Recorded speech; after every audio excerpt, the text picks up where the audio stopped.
अगर आप ही का नाम आ जाएगा तो क्या करेंगे कल? नहीं, पहले मुझे आप बताइए, आपका नाम आ जाएगा तो क्या करेंगे? मैं राज्य के मुख्य सेवक के रूप में उनकी मां से, उनके पिता से बात करूंगा।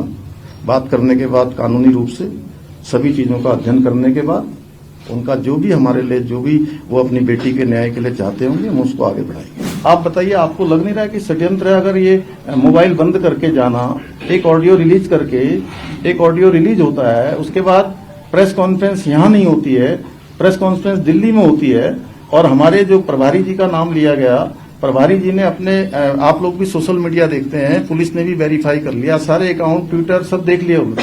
वो पिछले उस दिन 10 तारीख से लेकर 20 तारीख के बीच में उत्तराखंड में उनका आना ही नहीं हुआ कभी। ये तो आप लोगों ने भी सारा रिकॉर्ड देख लिया होगा, उनकी जो पुरानी फेसबुक इत्यादि देख लेंगे तो उसमें आ जाएगा सारा। अब आप स्वयं अंदाजा लगाइए, अगर उनके पास कुछ है तो भागे क्यों हैं? सर, ये क्या सुरेश राठौर और दुष्यंत गौतम की व्यक्तिगत लड़ाई का परिणाम है क्या ये? देखिए, वही उसी के लिए तो हम लोग जांच कर रहे हैं कि आखिर उन्होंने बोला है तो क्यों बोला है।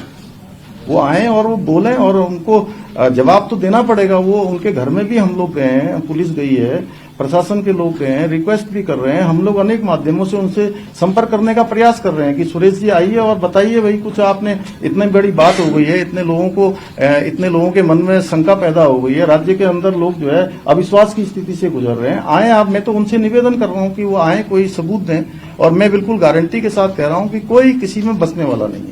मैंने कहा कि देखिए, जिन लोगों को जनता बार बार बाहर का रास्ता दिखा रही है, वो बेटी अंकिता को अपना हथियार न बनाए। बेटी अंकिता के हत्यारों को, उनके आरोपियों को, उनको अपराधियों को सजा देने का काम सरकार का है, और हम प्रतिबद्ध होकर, संकल्प होके ये कहना चाहते हैं कि कोई नहीं छूटने वाला है। जिसने भी जो है न पहले छूटे हैं, न कहीं किसी का नाम आएगा तो कोई छूटेगा। कोई वीआईपी नहीं है, संदेह की स्थिति में गिरफ्तारी हो जाती है। लेकिन ये जो पूर्व विधायक का बयान है, जो रिकॉर्डिंग आई है, वो आपके परिवार के बीच से आई है, भारतीय जनता पार्टी के वो पूर्व विधायक रहे। संदेह इसलिए ज्यादा होता है, शायद वो उस स्थिति को जानते होंगे। नहीं, देखिए ऐसा है, एक तो मैं आपको बताऊं कि वो हमारी पार्टी में थे, लेकिन पिछले 1 साल 1.5 साल पहले, साल भर हो गया, 1 साल से ज्यादा समय लगभग हो गया है कि वो पार्टी में नहीं है। पार्टी ने उनको जो भी ये प्रकरण हुए, इन्हीं सब प्रकरणों के कारण से पार्टी से निष्कासित किया था। और देखिए, अगर उनके पास सच में ये बात भ्रम की बनी तो उनको आना चाहिए सामने, वो जिम्मेदार व्यक्ति हैं, वो आकर उनको बताना चाहिए, नहीं मैं तो, आप लोग प्रश्न करिए, नहीं तो फिर मैं भी कुछ प्रश्न कर लेता हूं आप लोगों से, अगर आप लोग नहीं कर रहे हैं तो। नहीं, पूछे, जिसको जितना कड़वा प्रश्न पूछना उतना पूछ ले, लेकिन पूछना अच्छे से। आपकी तरफ सरकार की ने ये कहा कि वीआईपी नहीं है, आपकी एसआईटी जिन्होंने जांच की थी उन्होंने भी कहा वीआईपी नहीं है, संगठन की तरफ से जो प्रेस कॉन्फ्रेंस हो रही है ये कहा जा रहा है वीआईपी नहीं है। अंकिता भंडारी के संबंध में एक आदमी बताइए, इस पूरे सभी पत्र, अरे तुम्हारा सवाल मैंने ले लिया, चलो ले लिया भाई, ले लिया। अब जो आगे आप आगे बोल रहे हैं, मैं आगे आप जो आगे बोलने वाले हैं, मैं उसका जवाब भी दे दूंगा। अगर मैं यहाँ आया हूं तो मैं जानता हूं कि आप क्या पूछने वाले हैं उससे आगे। और मैं सारी प्रेस कॉन्फ्रेंस देखता हूं, सारी प्रेस कॉन्फ्रेंस में सबसे ज्यादा प्रश्न पूछने वाले आप ही होंगे। ठीक है मेरे दोस्त, बहुत बधाई। अब देखिए, ऐसा आपके जितने, नहीं रुक जाइए, मैं पूछूंगा ना, सबके जवाब दूंगा भाई।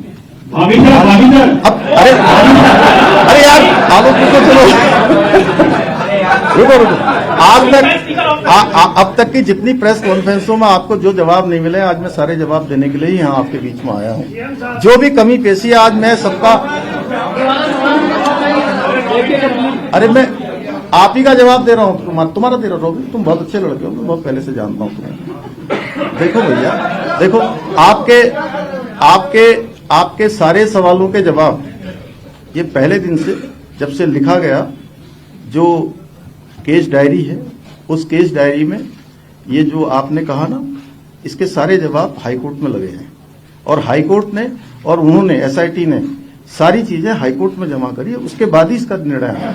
चलिए हो गया। सर आप फाइनल में जांच बताएंगे कि क्या आगे कुछ और जांच होंगी कि नहीं होंगी, आप फाइनल नहीं अभी पहले प्रश्न पूछो ना सब लोग। तो जवाब देंगे आप? दे दिया, जवाब दे दिया ना। अभी तो मेरा सवाल है ये जो अब ये कल ये मत चला देना कि जवाब नहीं दिया फिर। दे दिया।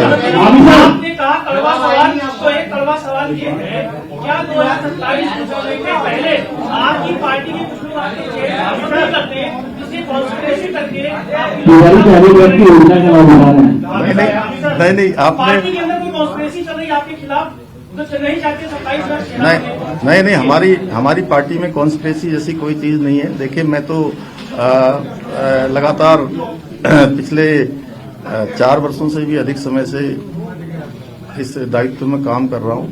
सभी के सहयोग से काम कर रहा हूं, पार्टी हाईकमान का भी, हमारे वरिष्ठ लोगों का भी, सभी पार्टी कार्यकर्ताओं का साथ है और ये हर पार्टी में होता है। थोड़ा बहुत ऐसी चीजें चलती हैं, कोई ऐसा विशेष नहीं। नहीं अभी हम नहीं रहेगा। अब चलिए आपके अब लास्ट प्रश्न पूछिए। आपका मैं अलग से दूंगा, आप अलग से। अब लास्ट बात, अब हो गया, बस चलिए हो गया। आप बोले चले एक लास्ट।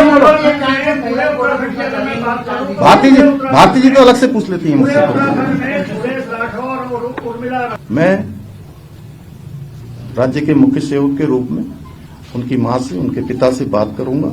बात करने के बाद कानूनी रूप से सभी चीजों का अध्ययन करने के बाद उनका जो भी हमारे लिए, जो भी वो अपनी बेटी के न्याय के लिए चाहते होंगे, हम उसको आगे बढ़ाएंगे।